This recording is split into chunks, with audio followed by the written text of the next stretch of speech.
इटावा शहर से लगभग 15 किलोमीटर पश्चिम की ओर स्थित ग्राम राजा का बाग के पास सिद्धिपीठ हनुमान जी का मंदिर, जिसे पिलुआ वाले हनुमान जी के नाम से जाना जाता है। यह मंदिर सदियों पुराना है। लगभग 400 वर्ष पूर्व का यह मंदिर है। महाभारत काल का यह मंदिर माना जाता है।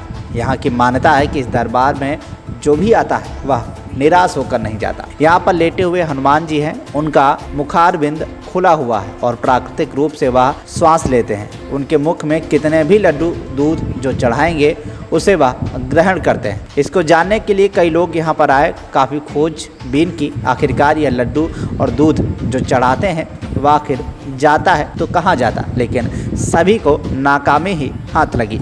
इसके इतिहास के बारे में मंदिर के महंत श्री 1008 हरभजन दास जी महाराज ने बताया कि यहाँ बुढ़वा मंगल पर काफ़ी भीड़ होती है। हजारों की संख्या में श्रद्धालु आते हैं और देश विदेश से यहाँ काफ़ी लोग आते हैं तथा मंगलवार शनिवार को काफ़ी भीड़ भी होती है। यहाँ महाभारत काल का काफ़ी प्राचीन मंदिर है। यहाँ दक्षिण मुखी हनुमान का मंदिर कई सदियों पहले का है। इसमें बराबर काम चल रहा है और अभी भी काम जारी है। आइए देखते हैं संवाददाता शिव कुमार सिंह की स्पेशल रिपोर्ट में। नमस्कार, आप देख रहे हैं टीवी इंडिया न्यूज़। मैं इटावा शिव कुमार सिंह। आज हम आपको एक ऐतिहासिक चीज़ के बारे में जानकारी दे रहे हैं। ये हम इस जगह मौजूद हैं। इसको पिलुन वाले महावीर के नाम से जाना जाता है। ये सदियों पुराना मंदिर है और ये इस मंदिर की कायाकल्प हो चुकी है। पहले यहाँ रास्ता भी बहुत पतला था, अब यहाँ सड़क भी चौड़ी हो गई है और मंदिर भी काफ़ी अच्छा बन गया है। बराबर इसमें अभी भी काम चल रहा है। ये इसके इतिहास के बारे में हम पंडित जी से जानकारी करेंगे। इसके बारे में ये बताएंगे कितना पुराना है मंदिर ये और इसकी विशेषता क्या है। पंडित जी, आपका टीवी इंडिया न्यूज़ में स्वागत है। इसके बारे में बताएं, थोड़ा इतिहास क्या है। ये दक्षिण मुखी लेटे हुए पिलुआ हनुमान जी का दरबार है। सिद्धपीठ दरबार है। हनुमान जी का विग्रह, हनुमान जी की मूर्ति लेटी हुई है और हनुमान जी प्राकृतिक रूप से श्वास लेते रहते हैं और लड्डू भी खाते हैं, दूध भी पीते हैं और शांति वातावरण में राम राम की धुन उनके मुखारबिंद से सुनाई पड़ती है। ये द्वापर युग से जुड़ा हुआ आश्रम है। जिस समय पांडव लोग वनवास की अवधि यहाँ काट रहे थे तो भीम ने कीचक नाम के दैत्य का वध चकरनगर में किया और जब आगे बढ़ रहे थे तो भीम को बहुत बड़ा अवमान आ गया। हनुमान जी इसी पिलुआ वृक्ष के नीचे यहीं पर लेटे हुए थे। हनुमान जी ने अपनी बहुत लंबी पूंछ बढ़ाई। भीम ने उसे हटाने का बहुत प्रयास किया, लेकिन जब पूंछ नहीं हटा पाए तो भीम का अवमान नष्ट हो गया। हनुमान जी ने उन्हें अपने हृदय से लगाया और कहा कि आप भी पवन पुत्र हैं और मैं भी पवन पुत्र हूँ। ये सब राम जी की कृपा से ही होता है। हमें और आपको अवमान करने की कोई ज़रूरत नहीं है। तब से ये दक्षिण मुखी लेटे हुए पिलुआ वाले हनुमान जी का मंदिर यहाँ प्रसिद्ध है। कितना भी दूध पिलाया जाए, कितना भी लड्डू खिलाया जाए, लेकिन इनका मुखारबिंद कभी नहीं भरता है। उसके बाद हनुमान जी ने स्वयं सपना दिया प्रतापनेर के राजा श्री हुकुमचंद तेज प्रताप सिंह चौहान को कि मैं इस पिलुआ जंगल में इस वृक्ष के नीचे प्रकट हुआ हूँ। उन्होंने बहुत समय तक यहाँ पूजा सेवा करवाई और फिर इन्हें अपने किले पर ले जाने का प्रयास किया। जितना वो दिन में खुदवाते थे, रात में हनुमान जी उतना समतल कर देते थे। हनुमान जी ने कहा कि अगर अपने किले पर ले चलना है तो मेरा मुखारबिंद अपने दूध से भर दो। उन्होंने राज्य का दूध इकट्ठा करवाया और हनुमान जी को पिलाया, लेकिन जब वो मुंह नहीं भर पाए तो उन्होंने हनुमान जी से क्षमा मांगी और बहुत समय तक उन्होंने हनुमान जी की पूजा सेवा करवाई।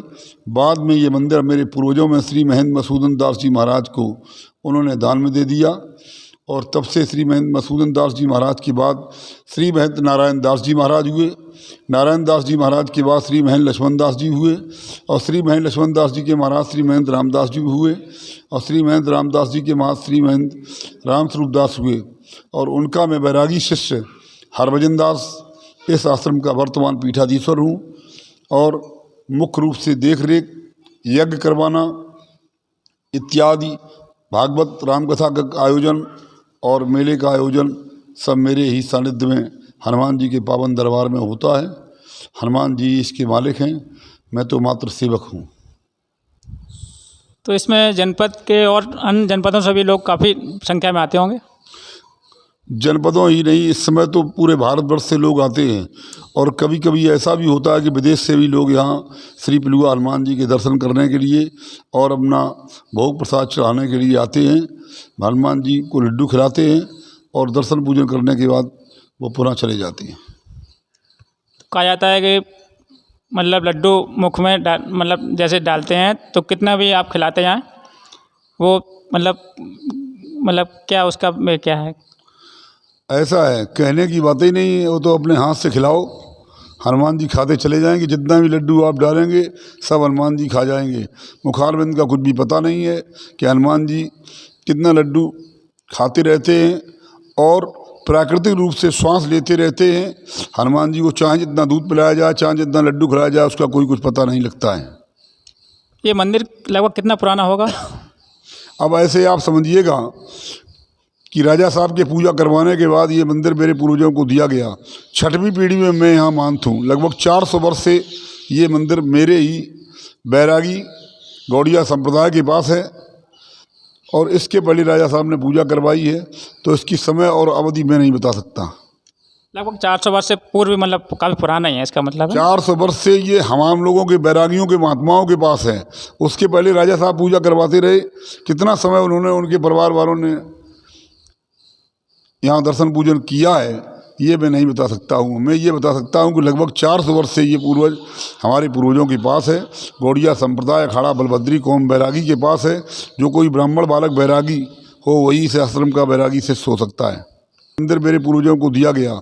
6वीं पीढ़ी में मैं यहाँ मानत हूँ। लगभग 400 वर्ष से ये मंदिर मेरे ही बैरागी गौड़िया संप्रदाय के पास है और इसके पहले राजा साहब ने पूजा करवाई है, तो इसकी समय और अवधि मैं नहीं बता सकता। लगभग 400 वर्ष से पूर्व मतलब काफ़ी पुराना ही है इसका मतलब है। 400 वर्ष से ये हम लोगों के बैरागियों के महात्माओं के पास है। उसके पहले राजा साहब पूजा करवाते रहे। कितना समय उन्होंने, उनके परिवार वालों ने यहाँ दर्शन पूजन किया है ये मैं नहीं बता सकता हूँ। मैं ये बता सकता हूँ कि लगभग 400 वर्ष से ये पूर्वज हमारे पूर्वजों के पास है। गौड़िया संप्रदाय अखाड़ा बलभद्री कौम बैरागी के पास है।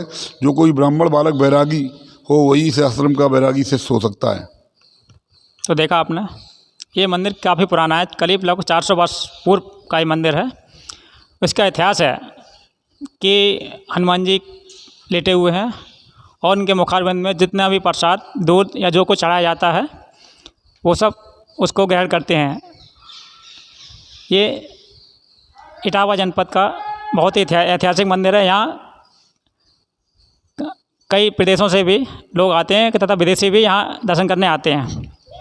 इटावा से Kumar Singh, TU India news.